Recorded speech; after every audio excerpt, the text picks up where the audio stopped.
Amada igreja, eu quero saudar a todos com a paz, a misericórdia do nosso Senhor Jesus Cristo. Em tempos de tantas crises, precisamos todos de paz. E estamos aqui reunidos, espiritualmente falando, para mais uma EBD, uma Escola Bíblica Dominical. Todo o conteúdo de todas as escolas bíblicas pode ser conferido no site do YouTube, no canal da Igreja Evangélica Resgate, chamado Resgate On, ok? Em Lamentações 3, 21 a 23, está escrito: quero trazer à memória o que me pode dar esperança. As misericórdias do Senhor são a causa de não sermos consumidos, porque as suas misericórdias não têm fim, renovam-se a cada manhã. Então, nessa manhã de escola bíblica dominical, as misericórdias do Senhor foram renovadas. Dormimos e acordamos pela misericórdia do Senhor. E em tempos de tantas notícias ruins, vamos praticar o que está escrito. Quero trazer à memória o que me pode dar esperança. O que me pode dar esperança. Não deixe que os maus sentimentos, às vezes por nós mesmos, ou por alguém, talvez, quem sabe, até por mim, que estou aqui ministrando essa aula, não deixe que os maus sentimentos te impeçam de receber aquilo que é do Senhor. Nós somos apenas um canal por meio do qual Deus se expressa à sua igreja, e não permita que pequenas coisas te impeçam de receber aquilo que Deus tem reservado para você. Então eu queria convidar você neste momento, fechar os seus olhos, a ter um instante com Deus. Coloque a sua vida diante do Senhor. Por maiores que sejam as suas dores, ou por maior que sejam as suas alegrias nesse dia, coloque diante do Senhor. Vamos orar um instante? Pai, nós te glorificamos, nós te bendizemos, porque estamos aqui conectados. O Senhor nos providenciou um meio para que pudéssemos ministrar aquilo que é a tua vontade, para que pudéssemos falar aos nossos irmãos. Bendito seja o Senhor, porque dormimos e acordamos. Bendito seja o Senhor, porque estamos vivos e o Senhor tem nos sustentado. Ó Deus, passa agora, te peço, do teu sangue, daquele sangue virtuoso, daquele sangue poderoso vertido na cruz sobre as nossas vidas. Nos purifica, Senhor, nos permita agora acessar aquilo que o Senhor tem para cada um de nós. Sabemos que cada pessoa que ouve essa escola bíblica dominical, algum ponto, em algum momento, Deus irá falar com ela. Nós sabemos disso. O Senhor irá falar porque é a tua vontade de falar ao teu povo. Nós te pedimos, nos dê sensibilidade para compreender, para entender e para ouvir a tua voz, em nome de Jesus. Então, amados, nós vamos aqui então começar mais uma escola bíblica dominical, analisando o capítulo 20 de Apocalipse. Agora começamos a falar de uma parte de Apocalipse assim, que é muito alegre, né? Que já é o momento do final, que já é o momento em que todas aquelas coisas que sucederão na humanidade já ocorreram. Estamos agora assim, muito mais perto do momento de viver novos céus e nova terra. Justifico para os irmãos mais uma vez as minhas folhinhas. Eu preciso trazer o conteúdo do estudo de uma forma didática, de uma forma sequencial, e se eu não tiver aqui com essas folhinhas, muito provavelmente eu vou falar uma coisa lá da frente no começo, e eu prefiro trazer, tá, essas folhinhas. Os irmãos já sabem disso, que eu já expliquei em outras oportunidades. Antes, porém, de ler o primeiro versículo do capítulo 20 de Apocalipse, que vai falar do milênio, eu gostaria de fazer uma breve explicação sobre a divisão desse capítulo. Esse capítulo de Apocalipse 20 ele é um capítulo cronológico, né? Falamos em aulas passadas sobre alguns capítulos do Apocalipse, que é uma explicação angelical, ele é um conteúdo, ele é um entre parênteses. E falamos também daquela sequência que é cronológica. Então, esse capítulo 20 é uma sequência cronológica, não se trata aqui de uma explicação angelical, portanto. E ele é dividido em 4 partes. Do versículo 1 ao 3, ele vai tratar da prisão de Satanás pelo período de 1000 anos, pelo milênio. Os versículos 4 até o versículo 6 vai tratar do reino de Cristo e dos santos, daqueles que reinarão com Cristo por esse período de 1000 anos. Os versículos 7 a 10 vão falar da revolta de Satanás e da sua destruição.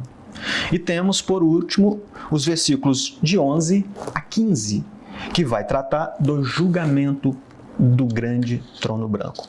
Cada um desses capítulos eu vou falar separado, dessas divisões, né, dessas sessões, eu vou falar separadamente e nós vamos avançar um a um em nome de Jesus. Vou ler então o primeiro versículo do capítulo 20 de Apocalipse. Então, vi descer do céu um anjo. Tinha na mão a chave do abismo e uma grande corrente. Ele segurou o dragão, a antiga serpente, que é o diabo, Satanás, e o prendeu por 1000 anos. Lançou-o no abismo, fechou-o e pôs selo sobre ele, para que não mais enganasse as nações até que se completassem os 1000 anos.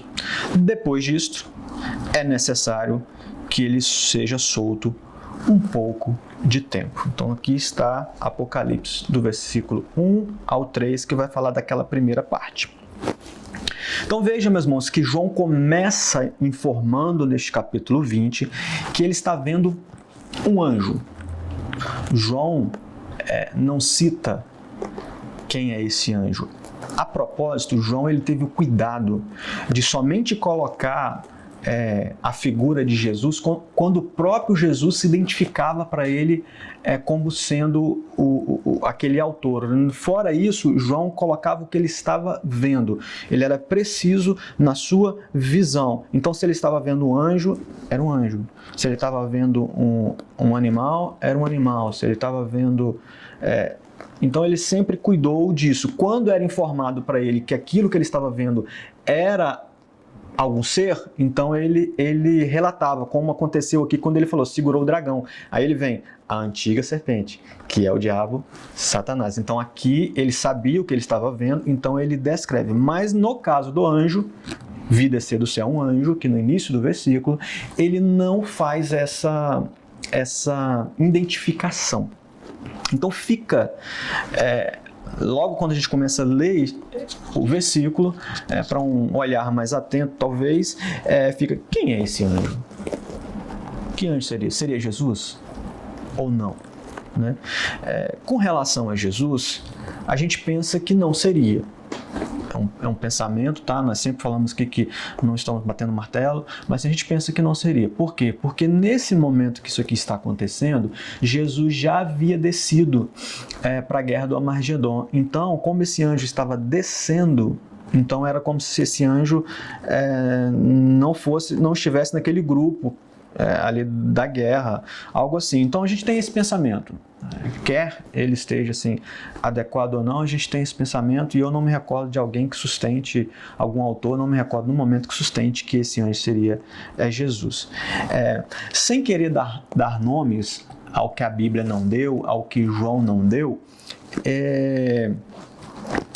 eu queria compartilhar um momento, uma experiência particular minha, que eu vivi há dias atrás, e sempre quando acontece alguma coisa comigo que está próximo de uma aula, eu tento entender se aquilo é para eu trazer para a aula ou não, e no caso dessa experiência eu vou trazer, mas os irmãos entendam que é uma experiência particular, e não quer dizer que eu estou aqui inserindo essa experiência nesse capítulo 20, tá? Mas o que aconteceu comigo? Bastante entre parênteses aqui eu vou contar essa experiência para vocês. Eu fui na casa de uma missionária e eu fui lá no intuito de socorrê-la numa situação que ela precisava. E quando eu cheguei lá, tinha na casa dela 2 senhoras e um pastor. E ela, 4 pessoas. Eu cheguei, a cumprimentei e ela falou assim: é de Deus você ter vindo aqui nesse momento. É de Deus. E me convidou para sair daquele ambiente. Ela estava na cozinha da casa dela. Ela me chamou para sair daquele ambiente e ir para um outro local onde é de costume de oração, onde é costume de oração dela. Quando eu cheguei naquele ambiente, ela trouxe consigo o pastor e as 2 senhoras. E aí começamos a orar naquele ambiente. E eu, até então, não havia entendido a razão pela qual aquela expressão, não é de Deus você está aqui neste momento. Imaginei que fosse para orar por alguma daquelas senhoras. E aí, amados, quando ela começou a orar para uma das 2 senhoras, ela começou a manifestar. Ela se jogou no chão, começou a rastejar como uma cobra, e era uma senhorinha mesmo. Ela começou a rastejar como uma cobra pelo chão e ela mudou a voz.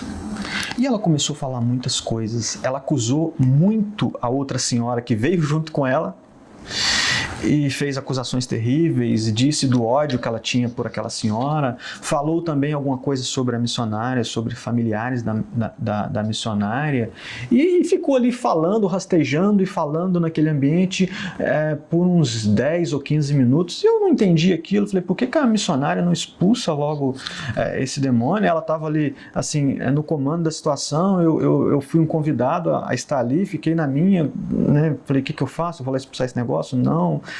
Eu confesso para os irmãos que eu não tenho essa experiência de libertação. Foi a primeira vez nessa ocasião que eu assisti uma manifestação daquela forma. Nunca tinha assistido.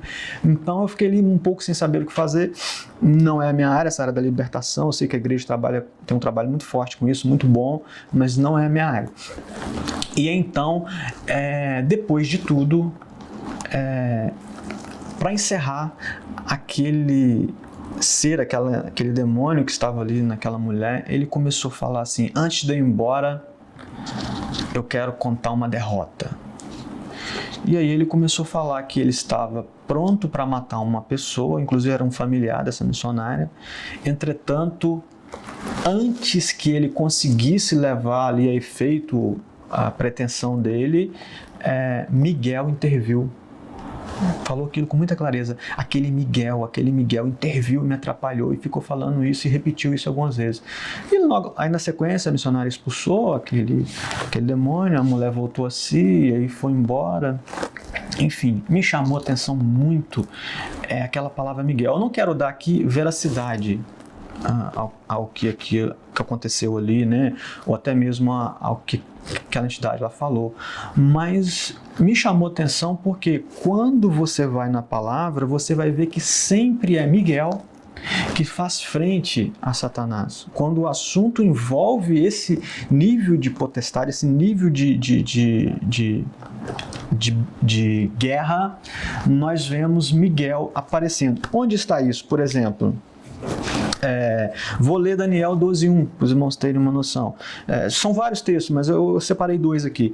Nesse tempo, Daniel 12:1 vai dizer assim: nesse tempo, está se referindo a um tempo profético, se levantará Miguel, o grande príncipe, o defensor dos filhos do teu povo, e haverá tempo de angústia, qual nunca houve, desde que houve nação até aquele tempo. Mas naquele tempo será salvo o teu povo, todo aquele que for achado inscrito no livro. Nós vamos ver lá na frente que o momento de abrir esse livro aqui é um momento peculiar. Mas vamos também ler Apocalipse, o próprio Apocalipse dizendo, o próprio livro da Revelação dizendo, no capítulo 12, 7-9, houve peleja no céu.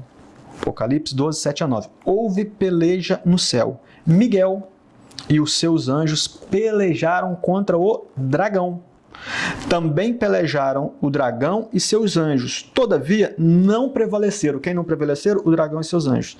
Nem mais se achou no céu o lugar deles. Foram expulsos.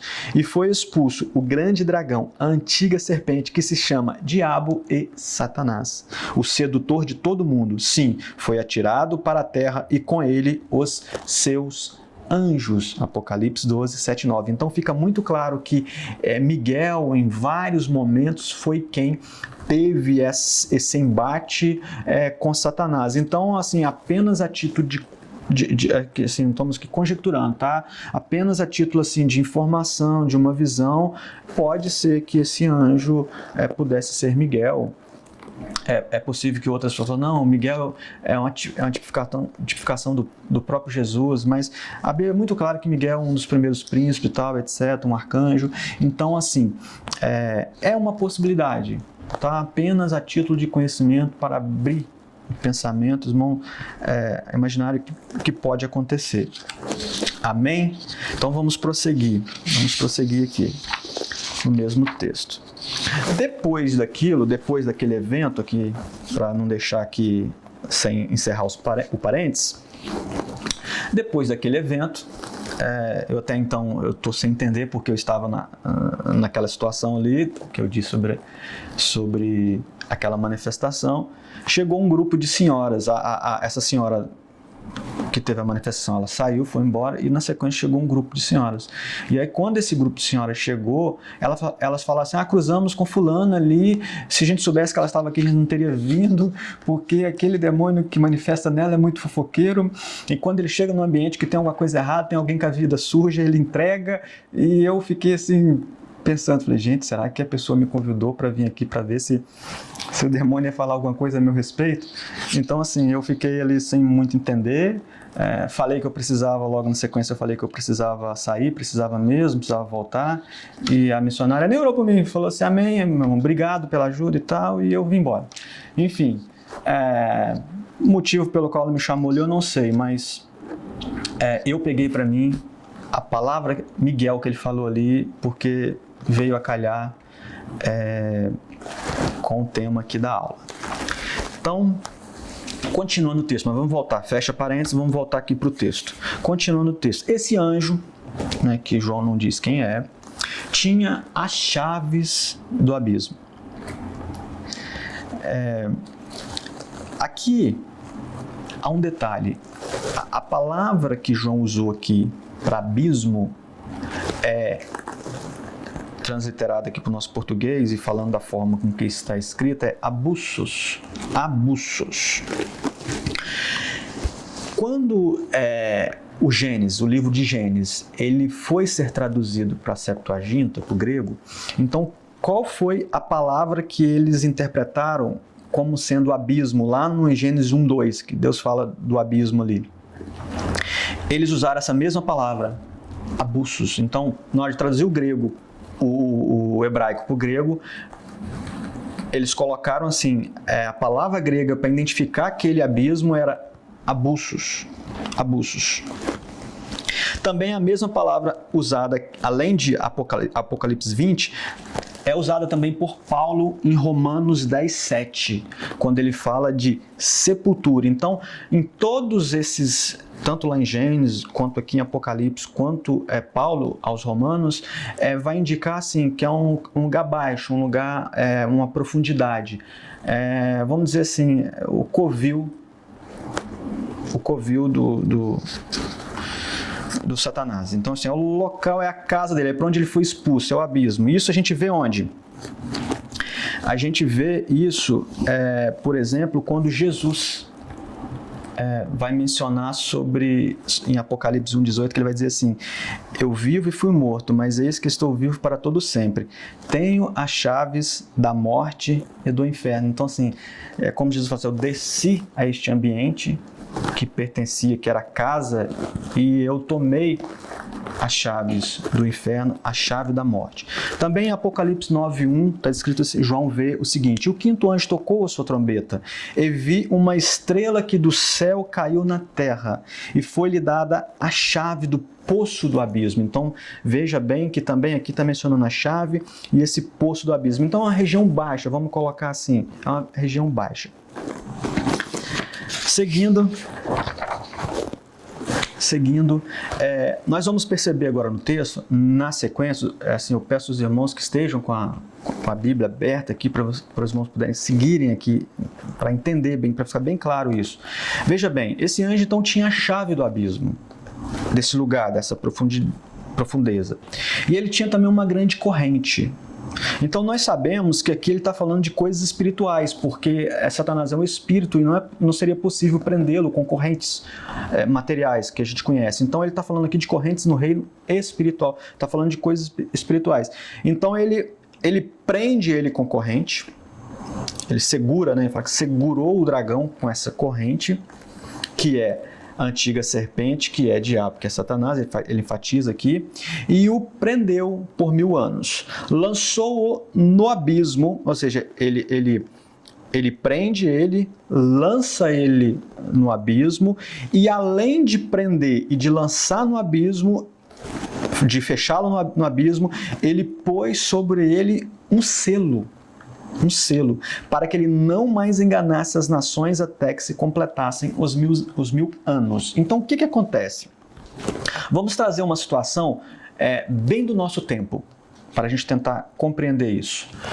Uma pessoa traficante de drogas é presa, então ela é conduzida a um julgamento, é condenada, e ao ser condenada ela vai parar num presídio.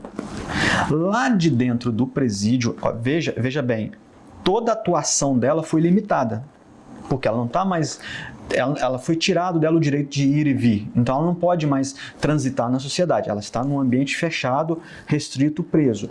Entretanto, de lá de dentro da prisão, essa figura que eu estou falando comanda todo o tráfico aqui fora e ainda se vale da segurança, muitas vezes, da prisão, para não ser atingido, para perpetuar ali o seu poder.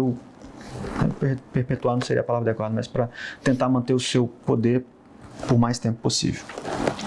Então era como se fosse isso. Quando aqui Satanás é acorrentado, limitou a atuação dele. Quando ele é jogado no abismo, trancado a chave, também limitou a atuação dele. Só que parece que isso não era suficiente. Era como se estivesse colocando então o traficante dentro da prisão. Lá, entendeu? Parece que não é algo assim suficiente. Então, além disso, a Bíblia foi enfática em dizer, colocou-se um selo nele, para que ele não pudesse enganar as nações. Então, ao mesmo tempo que a gente pensa, às vezes a gente fica pensando um pouco se esse abismo não seria o próprio planeta, a própria situação aqui da Terra, porque botou um selo para que as nações vejam que é ele, o enganador, enfim. Mas o fato é que o texto está deixando bem claro que ele foi limitado, que o poder dele foi limitado. É muito importante que a gente compreenda isso. O poder dele aqui é assim, essa coisa de chave, corrente, selo, ele não tinha atuação. Ele não tinha como se manifestar para fora. Nós vamos ver mais na frente, quando nós formos falar do reino, pouquinho do reino aqui, nós vamos ver que essa limitação de Satanás, ela é muito pouco compreendida pela igreja. Às vezes a gente é enganado.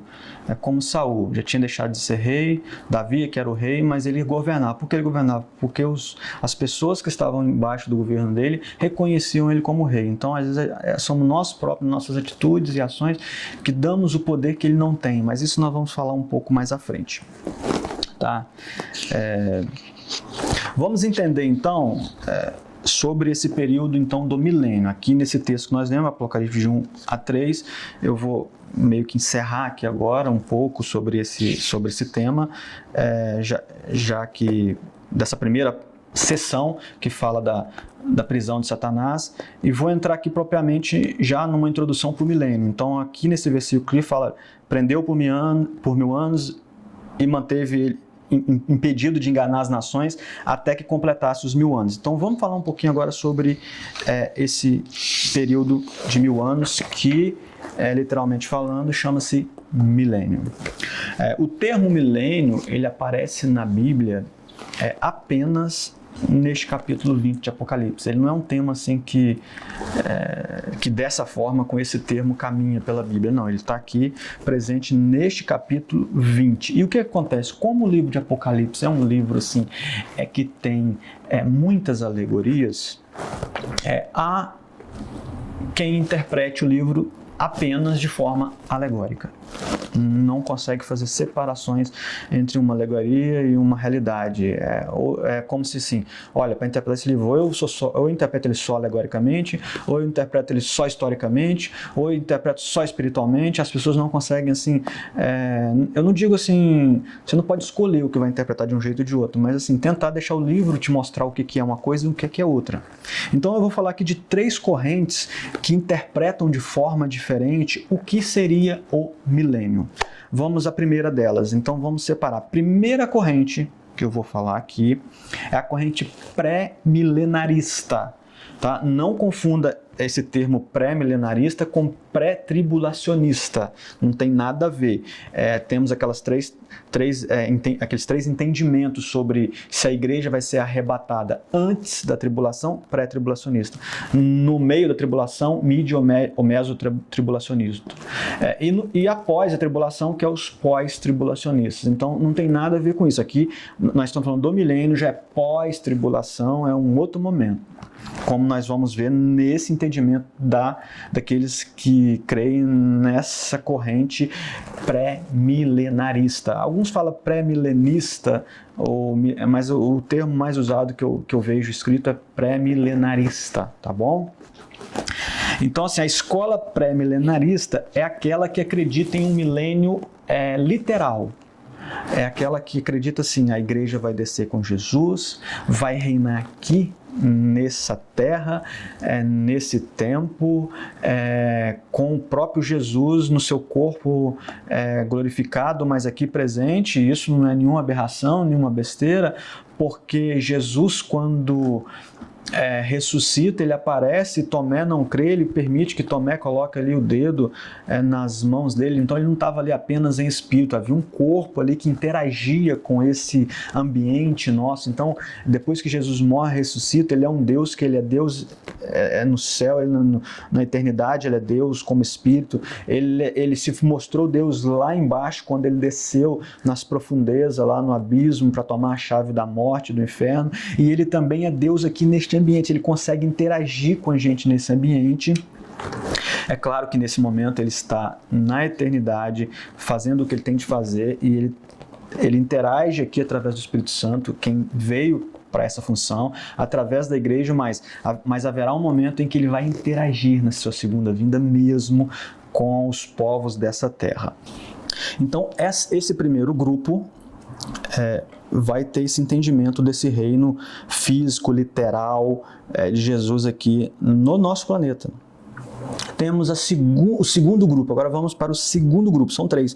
Vamos para o segundo grupo. A escola pós-milenarista. Então, o nome já sugere, né? Pré-milenarista, a igreja vem, governa com Cristo. Pós-milenarista é uma corrente que ela entende que o papel da igreja, desde a ressurreição de Jesus, do Pentecostes, é preparar um ambiente. Na visão deles, o milênio consiste nesse ambiente, que não é exatamente 1000 anos. 1000 anos seria simbólico para esse grupo pós-milenarista, seria simbólico e já teria, por exemplo, quase 2000 anos, e a igreja então tem que preparar o ambiente para que Cristo volte pela segunda vez. Essa visão é uma visão muito parecida com a visão, vamos dizer assim, dos judeus. Os judeus, eles não creem na forma que Jesus veio na primeira vez. Então, eles aguardam aquele Messias, tal como as profecias que eles interpretam, no sentido de que ele virá e ele vai vencer todas as nações. Isso de fato vai acontecer, mas eles não conseguiram enxergar a primeira vinda de Cristo como servo para vencer o pecado. Eles não conseguiram ver Jesus como cordeiro. Embora eles tivessem todo um ritual de sacrifício, de cordeiro anual que eles faziam no dia do perdão, mas eles não conseguiram enxergar Cristo como um cordeiro. Eles enxergam Cristo apenas meio que como um leão, né? Aquele que vai vir, vai resolver tudo, vai colocar Israel no centro do mundo. Então, essa é uma visão assim, similar, é uma visão similar, porque espera que a igreja, embora aqui eles creem em Cristo, né?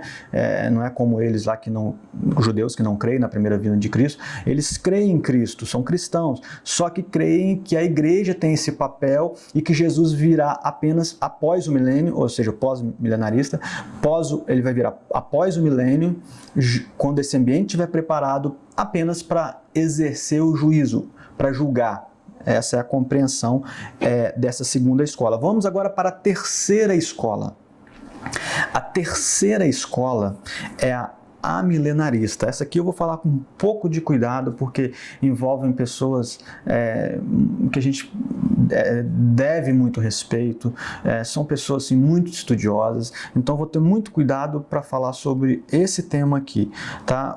A palavra amilenarista não é que eles não creem no milênio, às vezes a palavra causa um pouco de confusão, até porque o termo grego amilenarista, né? O termo grego inicial aqui, ele significa não.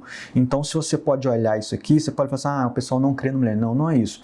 Eles creem no milênio, mas também não creem num milênio literal. Creem num milênio que não é de 1000 anos literais, mas é um período de tempo, e eles entendem que esse milênio começou desde o Pentecoste.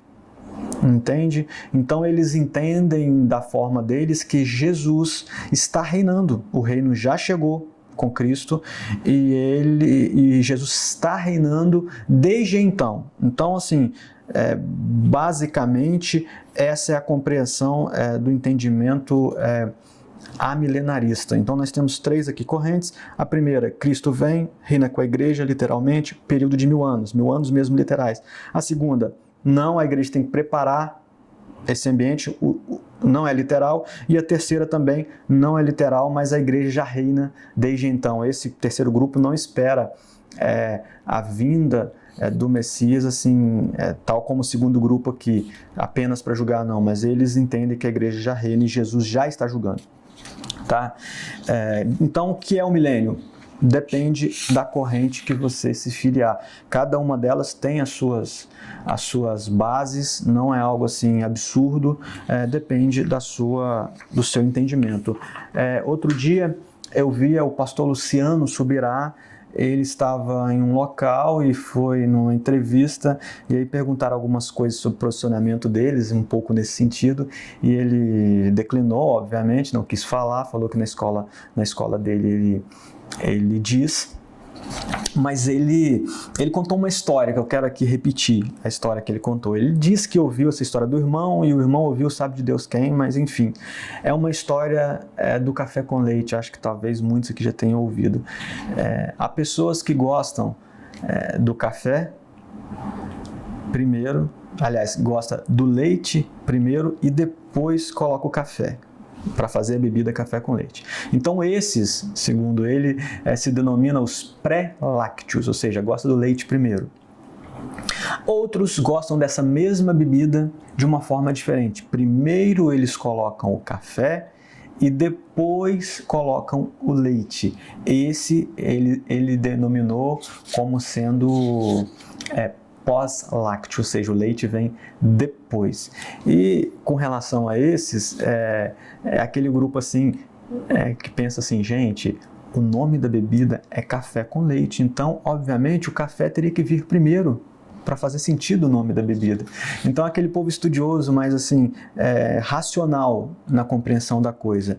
Então, ele contou isso, eu achei engraçado, porque, assim, o que nós temos que ater aqui é aquele ditado que era um grito de guerra dos morávios. Aquela coisa assim que ele falava assim, nas coisas essenciais, a gente não tem como assim ficar discutindo naquilo que é essencial, nos princípios, que é uma coisa essencial. Então, assim, não tem como. A gente precisa ter unidade. Existem determinados pontos que são princípios no Senhor que toda a igreja precisa ter o mesmo posicionamento. Um deles, Jesus voltará. Gente, não tem como ser cristão e dizer que Jesus não volta. Jesus voltará. É um ponto essencial, isso tem que ser uma unidade, e é uma unidade para todas aquelas três correntes. Aquelas três correntes entendem, Jesus voltará. Se não é essencial, se é um ponto assim que permite um pouco de discussão, então a gente entende que há liberdade para um grupo pensar assim, há uma liberdade para outro grupo pensar assim. Isso não vai afetar o que é principal, tá? Mas em todas essas coisas, seja de um lado, seja do outro, precisa ter amor. Amor, respeito, porque senão a gente entra numa coisa de que eu tô certo, e entra naquela coisa de orgulho, e não consegue se arrepender porque acha que eu tô certo e não admite uma visão contrária, até para você contrapor a sua e reforçar a sua ou ceder. Então é muito importante isso, tá? Contudo, apesar disso, eu vou trazer aqui um texto que vem trazer para nós uma ideia de que quando nós estamos falando desse milênio, nós estamos falando de um período de 1000 anos após a tribulação. É um texto que vai trazer uma ideia de que esse milênio, pelo que a gente lê aqui, não teria começado lá no Pentecoste ou com a morte de Jesus. Está em Lucas 12.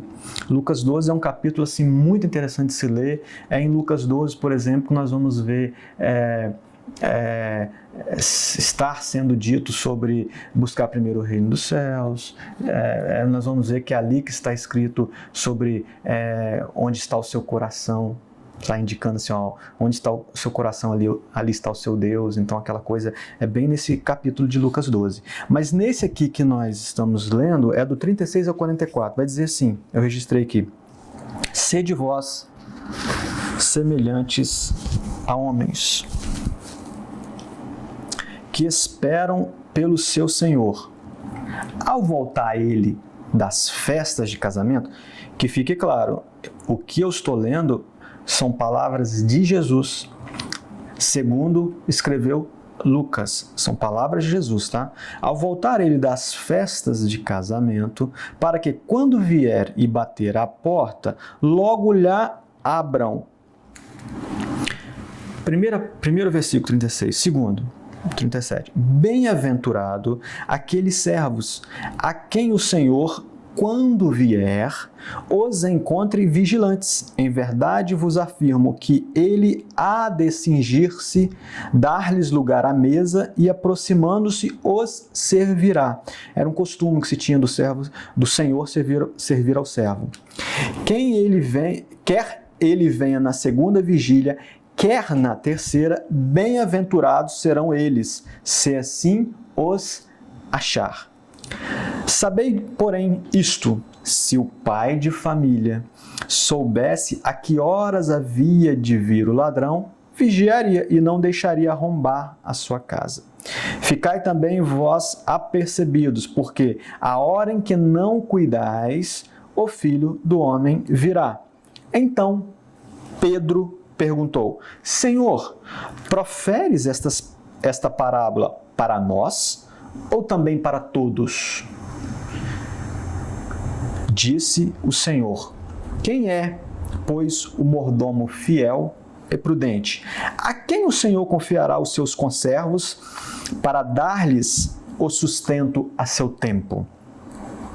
Bem-aventurado aquele servo a quem seu Senhor, quando vier, achar fazendo assim. Verdadeiramente vos digo que lhe confiará todos os seus bens.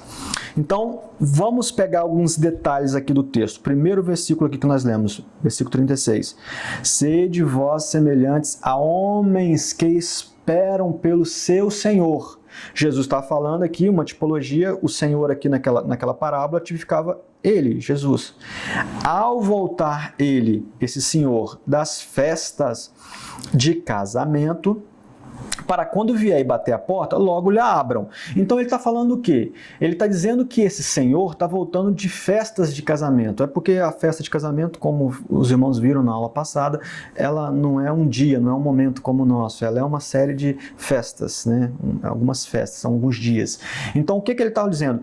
Quando esse senhor está voltando desses, vamos colocar assim, esses 7 dias de festa, e ele bater a porta, bem-aventurado aquele servo que estiver atento e abrir essa porta. Então, se o Senhor está vindo da festa de casamento, e ele é o próprio Senhor aqui, o Senhor Jesus, ele está vindo o quê? Da festa do casamento dele, dos 7 dias de casamento dele.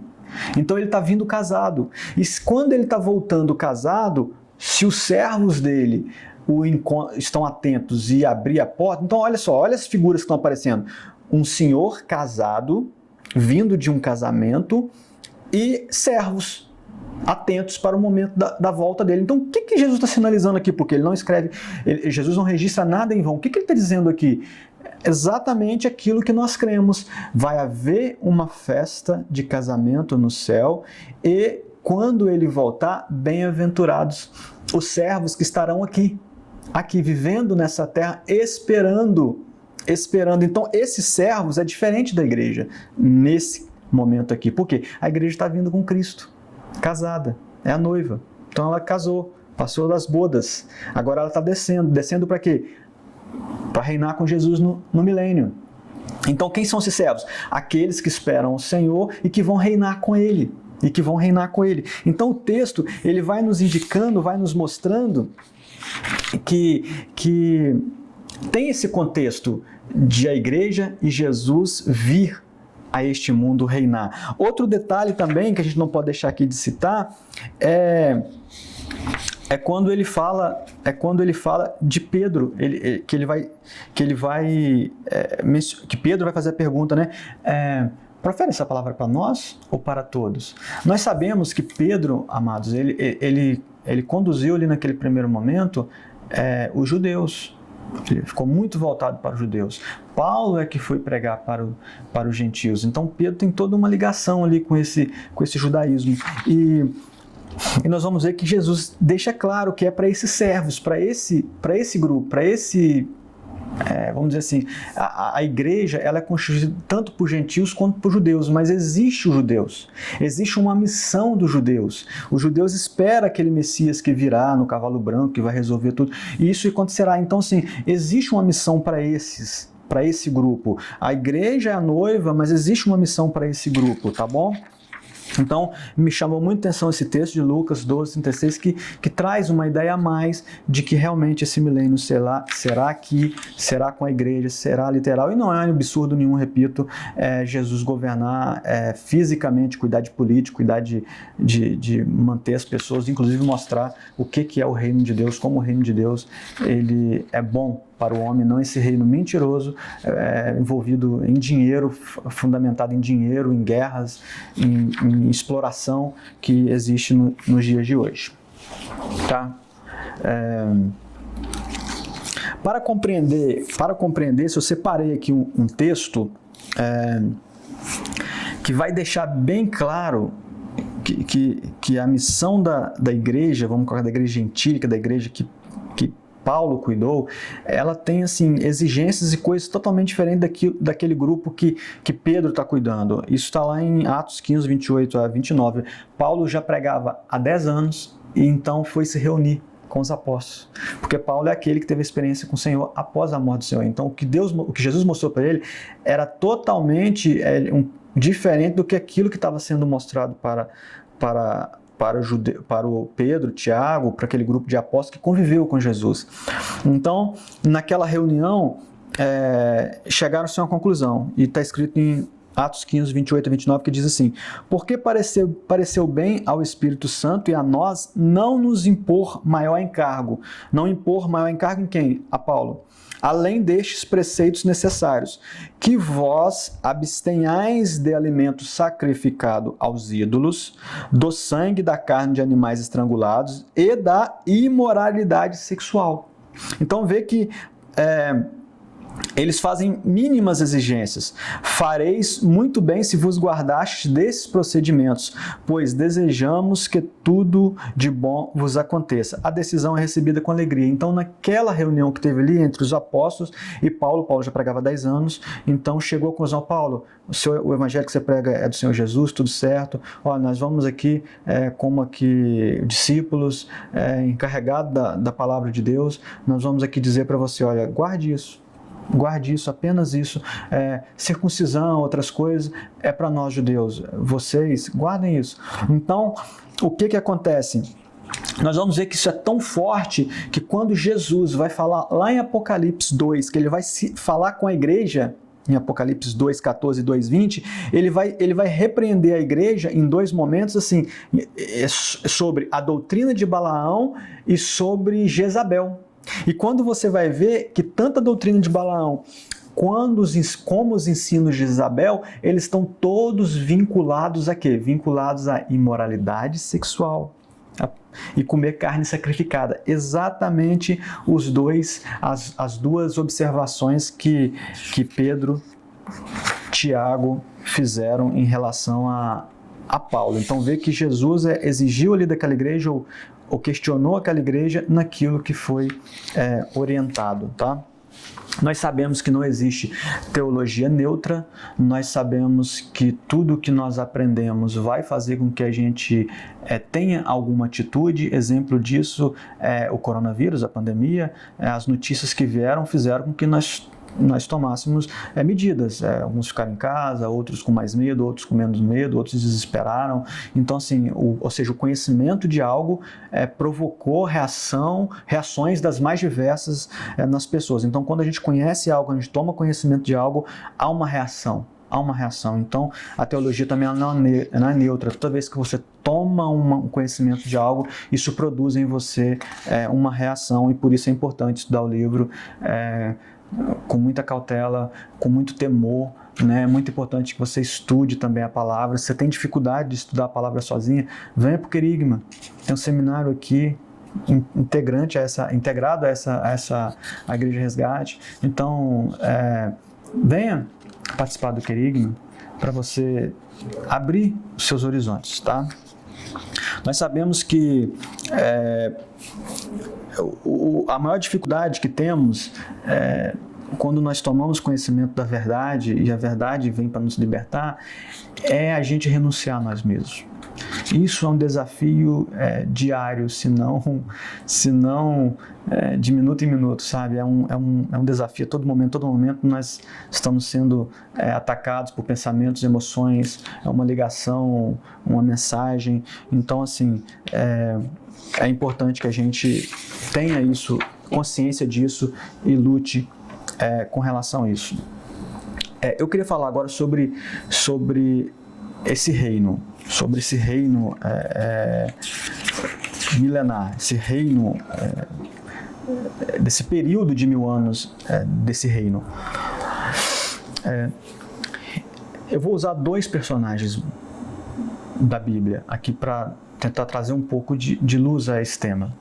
Por quê? Porque há uma dificuldade muito grande em se aceitar o reino de Cristo, como eu disse, o reino de Cristo literal aqui na Terra. Mas vamos ver assim, o que a palavra no Velho Testamento somente, o que a sombra aponta para a gente poder fazer um casamento de sombra e entender o que é a realidade. Porque a realidade, na maioria das vezes, ela vai se encaixar à sombra, né? Abraão, ele é reconhecido como o pai da fé.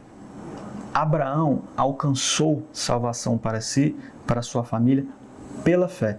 Pela fé porque saiu para o deserto, debaixo de uma palavra de Deus e se manteve. Houve momentos que ele fraquejou. Pela fé porque subiu aquele monte com seu filho, Isaac, para o sacrificar, e na subida ele já disse: nós voltaremos. Então ele estava ali pela fé. Ainda que ele sacrificasse o filho, ele sabia que Deus ia fazer alguma coisa. Então, Abraão vai nos indicar a salvação, porque a salvação nossa é pela fé. É um favor imerecido, assim como Abraão subiu naquele lugar, levantou o cutelo para matar o filho e o anjo segurou, e houve ali a apresentação de um carneiro para que pudesse ocupar o lugar do sacrifício que estava sendo Isaac, então assim também é a salvação.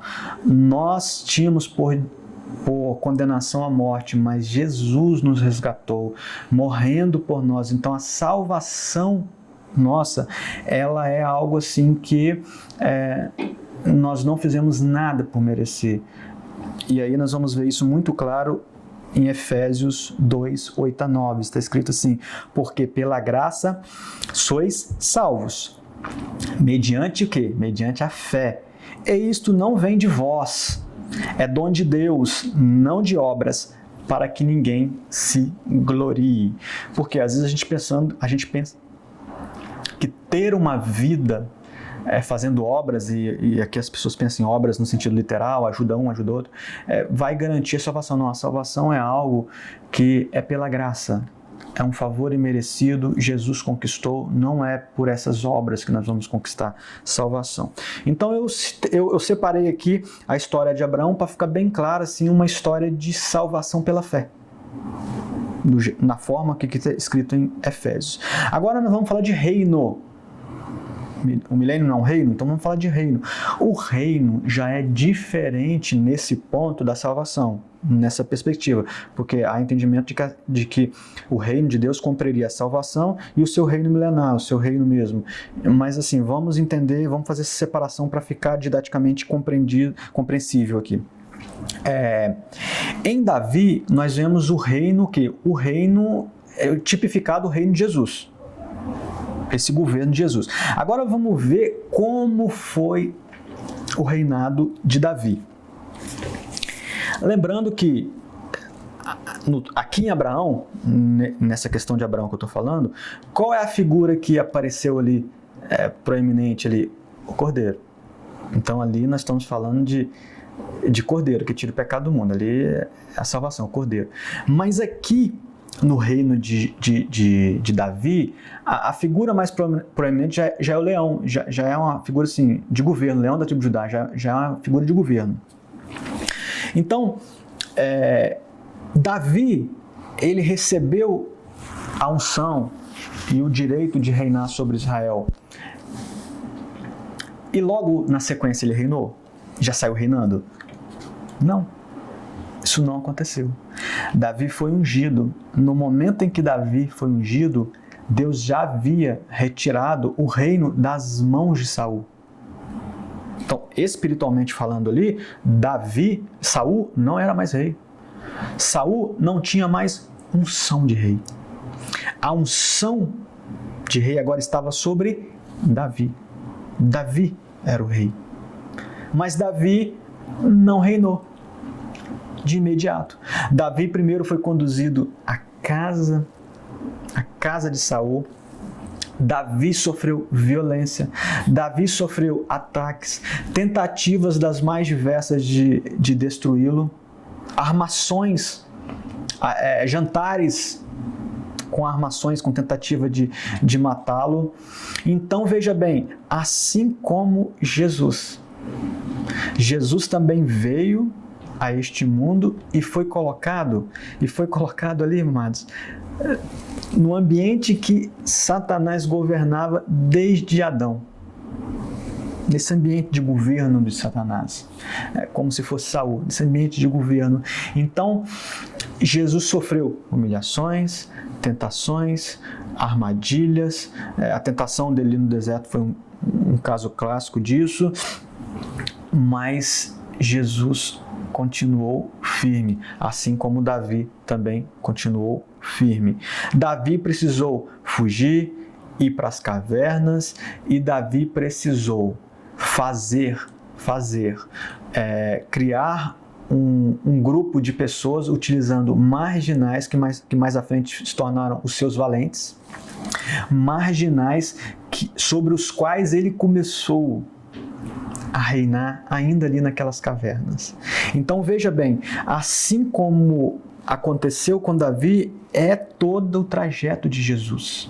Jesus vem, sofre humilhação, é levado à morte. Depois que Jesus morre, ele ressurge e aí então ele toma as chaves do inferno, da morte, e agora ele vai para a eternidade, é coroado, como nós vimos nos capítulos anteriores de Apocalipse, é coroado na eternidade, é reconhecido por todos o seu reinado, de cordeiro meio morto, ele se torna leão da tribo de Judá, está tudo certo, mas o reino dele ainda não está implementado no seu todo. Por quê?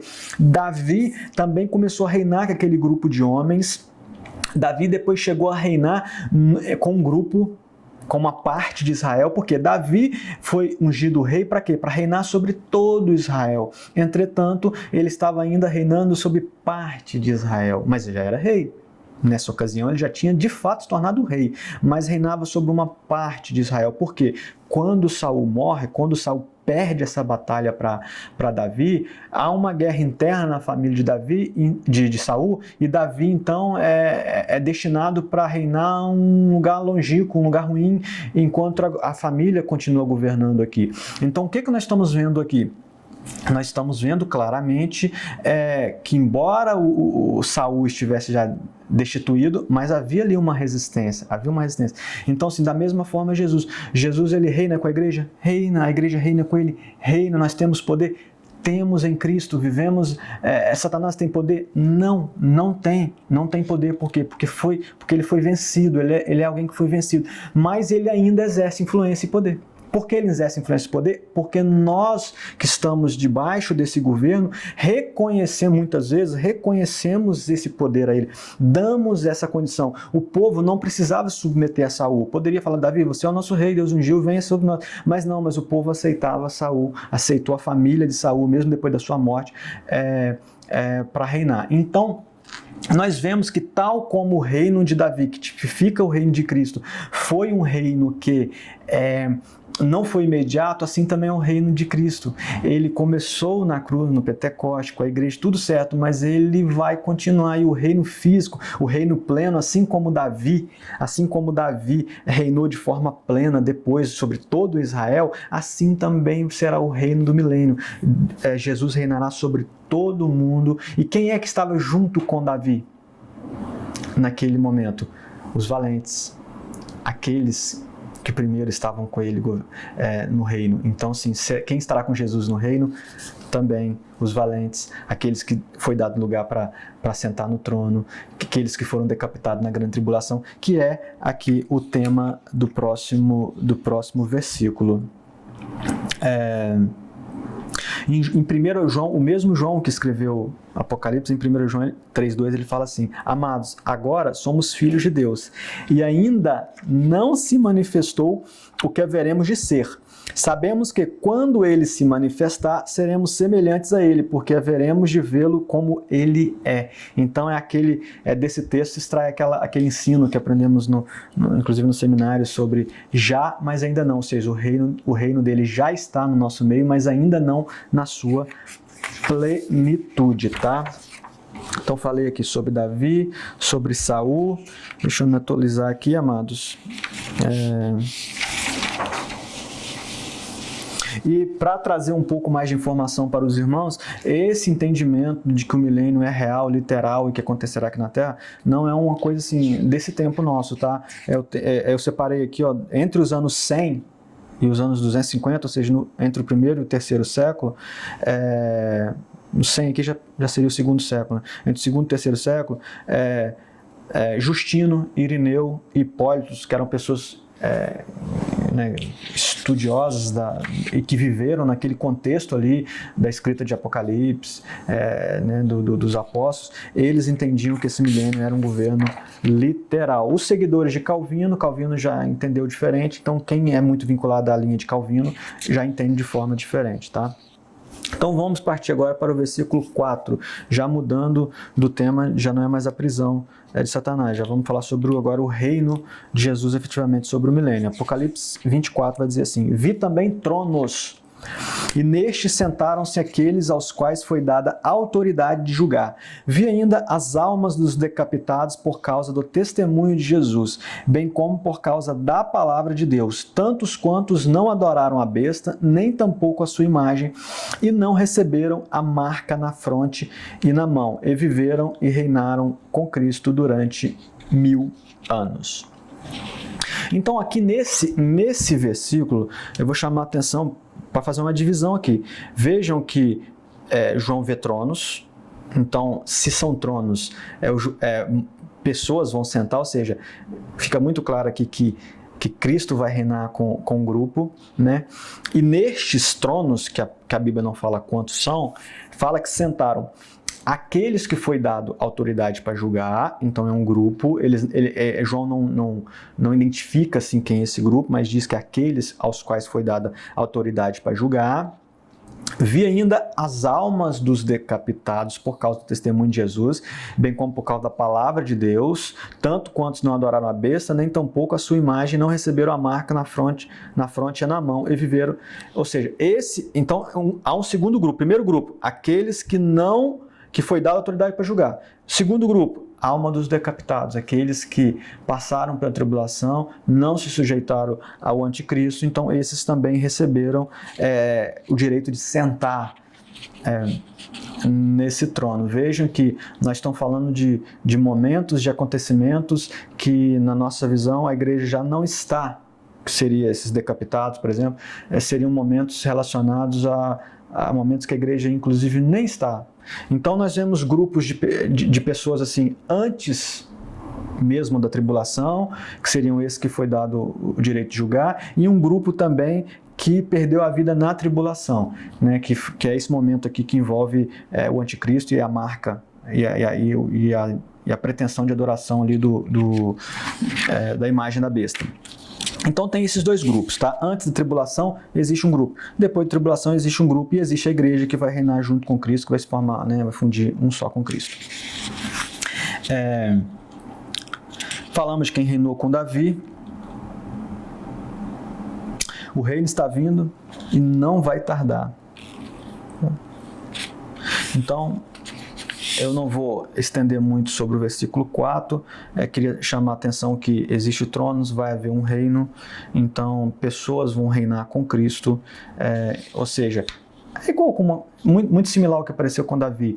Existe um grupo que reinava com Davi, principalmente os valentes dele, mas existia o restante do grupo, a grande multidão, vamos dizer assim, era governada. Então assim também será sobre o reino de Cristo. Existem aqueles que estão lutando, que estão batalhando, que perderam a sua vida por Cristo, que amaram Jesus até o final, que não retrocederam, e esses sim vão governar com Cristo nesse milênio, ao passo que os demais vão ser governados, tá? Os demais que eu digo, os demais que estiverem nesse momento na Terra, né? Será um governo, acreditamos, um governo físico, então pessoas vão nascer, vai ter todo um contexto aí de reino mesmo, tá? Apocalipse 25, os restantes dos mortos não reviveram até que se completassem os 1000 anos. Vou voltar aqui para a gente não perder esse finalzinho aqui, ó. Este grupo que reinou com Cristo é o grupo que viveram e reinaram com Cristo durante 1000 anos. Esse grupo chegou a morrer. Então são um grupo de pessoas mortas que reviveram, porque a palavra fala, eles viveram e reinaram. Então assim, são pessoas que passaram pela agonia da morte, porque nós sabemos que quem não adorar a imagem da besta era morte. Então esse grupo morreu e ressuscitou naquilo que nós chamamos da primeira ressurreição.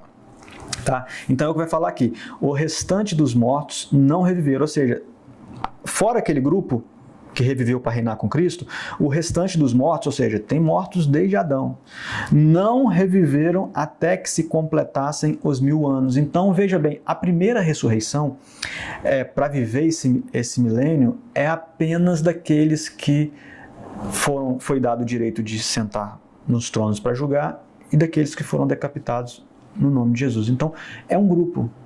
É um grupo daqueles que fizeram a vontade de Deus, que colocaram a sua vida diante de Deus. Não é toda a humanidade.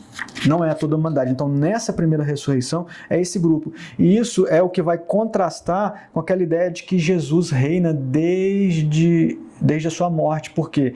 Porque onde estaria, então, esse grupo que reina com ele? Onde estaria esse grupo aqui, então, que reviveu, que ressuscitou e estaria reinando com ele? Então, nós vemos, assim, de uma forma muito, para mim, fica aparentemente, assim, pelo menos dentro da minha compreensão, né, humildemente falando, da minha compreensão, fica muito, não queria dizer falar claro, mas fica muito plausível que é isso, que é esse reino milenar após a tribulação, até porque fala daqueles que passaram pela tribulação. Então, o milênio não começou, o milênio ainda vai começar. E isso vai explicar também aquele dilema de Abraão, quando Abraão fala assim, como ele fala em Gênesis 18, 23, eu até registrei aqui, ele diz assim, destruirá também, falando com Deus, né, destruirá também o justo com o injusto? Naquele caso lá envolvendo no momento que ele conseguiu o resgate de Ló e da família dele. Destruirá também o justo com o injusto? Então ele tinha um dilema, Senhor, você vai julgar o justo? Não vai. Nós vemos aqui que são julgamentos separados. Olha, num primeiro momento haverá essa ressurreição desse grupo, vai reinar com Cristo, os demais mortos vão ficar mortos, e aí só vão ressurgir no último dia, no final do milênio, para serem julgados. É o que nós vamos ver na sequência, tá? Então ele vai dizer assim, Apocalipse agora 26, vamos passar para o versículo 6. Bem-aventurado e santo é aquele que tem parte na primeira ressurreição. Tudo isso que eu estou falando. Sobre esses, a segunda morte não tem autoridade. Pelo contrário, serão sacerdotes de Deus e de Cristo e reinarão com eles os 1000 anos. Veja bem, desde o início, a vontade de Deus, nós sabemos, sempre foi constituir uma nação de sacerdotes, como foi lá assim que tirou o povo do Egito. Eu até acho que mencionei isso na aula passada. Deus propôs isso a Moisés, um reino de sacerdote. O povo pecou e tal, morre no deserto, aquela coisa toda. Vem Jesus e resgata isso. Então Jesus, ele, em Apocalipse, salvo engano 1,18, ele vai especificar isso, que ele veio para trazer então esse reino de sacerdotes. Então, isso aqui está sendo concretizado na sua plenitude nesse momento, porque chega agora nesse momento no milênio, aquele grupo que ressuscitou, ou seja, os mortos no Senhor, os mortos em Cristo, ressuscitaram nesse primeiro momento, no início do milênio, com a vinda de Cristo com a igreja, a ressurreição dos mortos em Cristo, e esse grupo reina então sobre toda a humanidade. E então vai ser um reino de sacerdotes e reinarão com Cristo os 1000 anos. Eu estava esquecendo, por isso é importante a folhinha. Um ensino que tem sobre a primeira ressurreição, nós vemos na parábola da colheita, né? Quando fala que a colheita é dividida em 3 partes. Então, primeiro se colhe as primícias, depois se colhe a colheita geral, né, de uma forma geral, e no final volta para se colher aquilo que chama na Bíblia de rabiscos. Aqui eu acho que chama, no interior chamava, de onde eu venho, chamava, eu esqueci agora o nome, tinha um nome peculiar também para chamar esse resto assim da colheita. O fato é que nós vemos isso de uma forma muito clara, porque a primeira colheita, ou seja, a primeira ressurreição, aconteceu com a morte de Jesus. Pessoas foram ressuscitadas ali.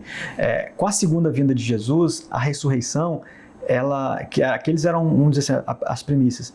A segunda vinda de Jesus, aí ressuscitam, a colheita geral, ressuscita geral quem morreu em Cristo. E ao final, então a gente, por esse entendimento, acho que ao final também alguns ressuscitarão, aqueles que serão governados por Cristo, que nascerão aqui na terra e que terão a oportunidade, que não serão enganados por Satanás, esses também então ressuscitarão, tá bom? Aqueles que morreram nesse período da tribulação, aliás, do milênio.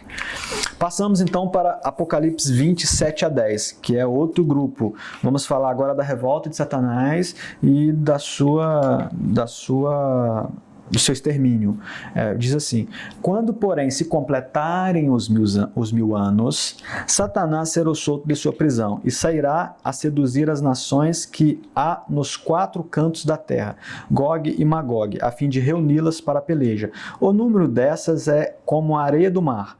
Marcharam então pela superfície da terra e sitiaram o acampamento dos santos e a cidade querida. Desceu, porém, fogo do céu e os consumiu. O diabo, o sedutor deles, foi lançado para dentro do lago do fogo e enxofre, onde já se encontram não só a besta, como também o falso profeta, e serão atormentados dia e noite pelos séculos dos séculos. Então, nós vemos aqui que ao final desse milênio, Satanás ser liberado para enganar. Por que ele será liberado para enganar? Porque durante o milênio pessoas nasceram, pessoas foram sendo governadas nesse reino milenar de Cristo, que não tiveram nenhuma influência de Satanás, porque Satanás estava preso. Isso deixa assim, um pouco claro como que a gente precisa ter esse entendimento de que quem muitas vezes dá poder para Satanás somos nós, ao reconhecer que ele tem poder. Então, Cristo venceu. Ele, como a gente diz, ele é um derrotado, mas ele ainda governa, ele ainda tem influência hoje no nosso tempo, porque damos essa influência a ele. Eu vou compartilhar aqui uma experiência que eu vi, que me chamou muita atenção, de um grupo de irmãs. Elas tiveram uma direção em Deus para ir fazer uma missão no Iraque. E era um grupo de 5 mulheres. O Senhor deu a direção exatamente que deveriam ser 5 mulheres e tal. Elas compraram as suas passagens e se dirigiram então para Israel, para Iraque. Só que o voo delas tinha uma conexão em Roma. Quando elas pousaram, não à toa, né, em Roma, não à toa, quando elas pousaram em Roma, estavam ali na fila do check-in para embarcar numa outra companhia aérea, uma delas, o nome de uma delas sumiu da lista. E a pessoa que estava ali recebendo os passageiros e preparando o novo cartão de embarque já para a segunda parte da viagem, disse: olha, vocês 4 podem ir, mas você, a última do grupo, você não pode, porque seu nome não está na lista. E elas argumentaram ali, questionaram: não, seu nome, não, mas a gente comprou tudo junto, nós viemos, como não, seu nome está na lista, e por favor, se retire da fila, porque está atrapalhando, existem outras pessoas que vieram nesse voo, precisam prosseguir e tal. E tirou elas da fila, e elas ficaram assim, perplexas no meio daquele momento, né, e foi quando então uma delas falou: Senhor, mas o que está acontecendo? Nós estamos diante de uma missão do Senhor, se aconteceu alguma coisa, alguém falhou, o Senhor não quer mais 5, quer 4, o que está acontecendo? E Deus então abriu a visão dessa mulher. Abriu a visão dessa mulher e ela começou a ver demônios sobre aquele homem que estava falando com elas, que já havia falado com elas, e demônio no computador, e os anjos paralisados. Os anjos estavam todos quietos, paralisados, e ela disse: mas dá roda dos teus anjos para ir resolver isso pra gente e tal, nós compramos a passagem e tal. E o Senhor, aquela voz veio e falou com ela assim, naquela visão falou com ela assim: olha, quando vocês se colocam nessa atitude de temor, de medo, isso paralisa a ação dos anjos.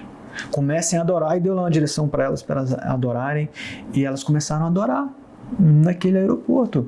E quando elas começaram a adorar, os anjos foram lá no computador, foram lá naquele homem, e 5 minutos depois, amados, 5 minutos depois, aquele senhor todo vermelho, constrangido, veio com o cartão de embarque na mão: olha, a senhora me perdoa, porque foi um equívoco nosso, seu nome sim estava na lista e tal. Então, a gente vê como que essa atuação nesse mundo, muitas vezes ela ocorre porque a gente recua. No primeiro ataque, no primeiro momento a gente recua, e isso traz dificuldades para nós, para nossa família. Eu vivi uma experiência recente agora, também em particular, não vou comentar, mas em particular recente isso, o Senhor dando essa direção: não pode recuar, não pode recuar. Então nós temos que ter essa visão muito clara: não recue, não recue. Tem esse entendimento de que Satanás é derrotado, e se ele ainda está tendo alguma influência na sua vida, é porque está se dando esse poder a ele que ele, na verdade, não mais tem. Tá bom, amados? Então, prosseguindo aqui, ele vai se revoltar, vai ainda pegar esse grupo que não teve influência nele até então, que vivia debaixo do governo de Cristo e dos seus santos e da igreja, né? E ele vai então seduzir, vai tentar mostrar que esse governo de Cristo é bom. Olha, nós não vamos brincar com isso, só porque Satanás conseguiu tirar da eternidade 1/3 dos anjos.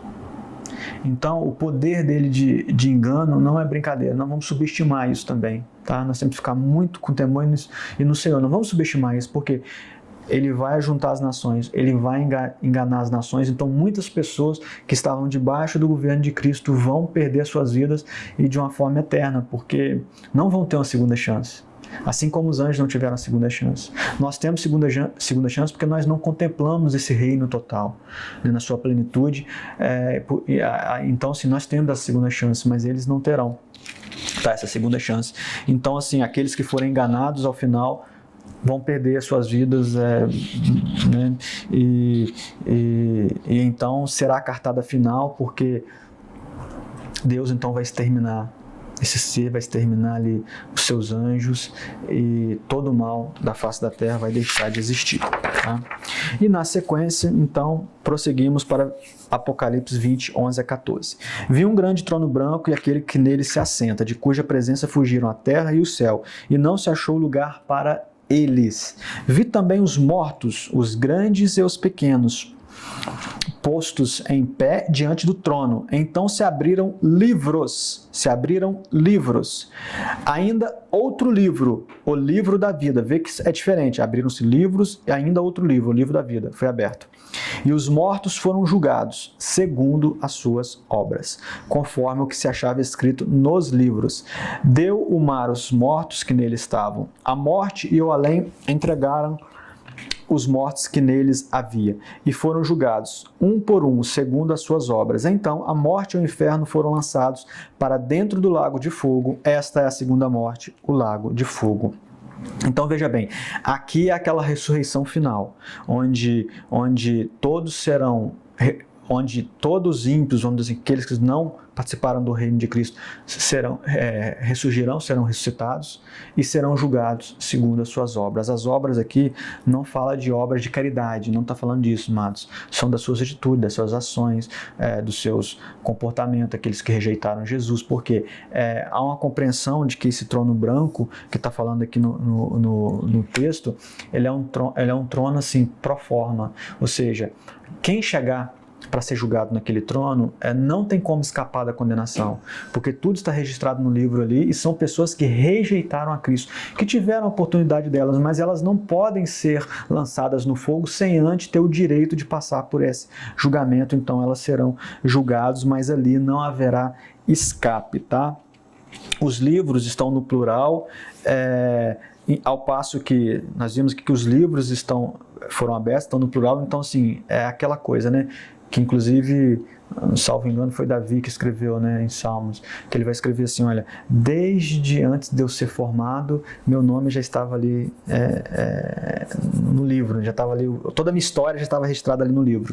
Então, assim, existe um livro para cada um de nós, existe uma história que Deus registrou naquele livro, mas é uma faculdade nossa, porque Deus não nos impõe isso, é uma faculdade nossa fazer com que aquela história para nós, ela não aconteça e que escrevamos a nossa própria história, segundo o que nós entendemos que é o correto, e isso vai estar no livro, né? Eu fico imaginando assim, de uma forma assim, lúdica, se abrir um livro e ali está a história que Deus criou para mim, e de repente no verso a história que eu quis e a história que eu segui. E aí você vai olhar aquilo e vai falar assim, realmente eu rejeitei, eu não quis, eu tive todas as oportunidades, e não enxerguei o quanto eu precisava melhorar, o quanto eu precisava de Deus. Deus não precisa de mim, mas eu preciso dele. Então, assim, não vai ter como você escapar disso. E o texto aqui diz muito claro, eles foram julgados, e todos que não estavam escritos no livro da vida, ou seja, aqueles livros são a sua história, mas existe um livro. Se você for absolvido naquele julgamento, o seu nome teria que estar no livro da vida. E aí você não seria no lago de fogo. Então, o que é ir por lago de fogo? Não ter o seu nome escrito no livro da vida. Então, o acesso ao livro da vida depende de Jesus.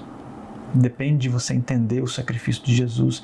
Depende de você perseverar crendo em Jesus, não se deixar ser enganado, negando a si todos os dias, morrendo todos os dias para você, matando a você mesmo todos os dias para aquilo que vem para te afastar do Senhor. E encerrando o versículo 15, que vai dizer assim, que eu acabei de falar: e se alguém não foi achado inscrito no livro da vida, esse foi lançado para dentro do lago de fogo. Amados, que tenhamos o nosso nome escrito no livro da vida. Busque a fazer o que Deus deseja, o que Deus reservou para você. Primeiro, que você vai ser feliz. Primeiro, que você vai ser constante. Você vai ter uma satisfação de vida em fazer aquilo que Deus reservou para você. Porque é isso que nos traz aquilo que nós falamos lá no início do texto. Vou até pegar aqui, amados, vou ler aqui para encerrar para os irmãos. Lamentações 3, 21 a 23. Quero trazer à memória o que me pode dar esperança. Nesse momento de crise, de angústia, talvez você está pensando: meu irmão, mas você não sabe o que eu estou vivendo. Olha, eu não creio que o Deus que nós servimos seja menor do que você está vivendo, menor do que a dor que você está passando, menor do que as circunstâncias da sua vida. E ainda que você tenha que perder a sua vida nessas circunstâncias, lhe será garantido um reino milenar com Cristo, governando com Ele. Então a morte não é um problema para nós, porque nós cremos naquele que é Senhor até da morte. Amém? Quero trazer à memória o que me pode dar esperança. As misericórdias do Senhor são a causa de não sermos consumidos, porque as suas misericórdias não têm fim, renovam-se a cada manhã, grande é a tua fidelidade. Amém, amados? Mais uma escola dominical, então, estamos encerrando e vou orar aqui por esse período. Pai, em nome de Jesus, abençoa cada vida que ouviu essas aulas. Ó Deus, que essas palavras possam entrar em seus corações e fazer a diferença. Que possa, Senhor, todo esse conhecimento aqui compartilhado, possa, Senhor, produzir vida nas pessoas que ouviram. Nós te pedimos ser conosco nesse dia, nos guarda, Senhor, nos socorre nos momentos de aflição, a tantos quanto estão, Senhor, vivendo isso. Nós te pedimos assim, em nome do Senhor Jesus. Agradeço aqui o tempo passado com os irmãos e a todos a paz do Senhor Jesus.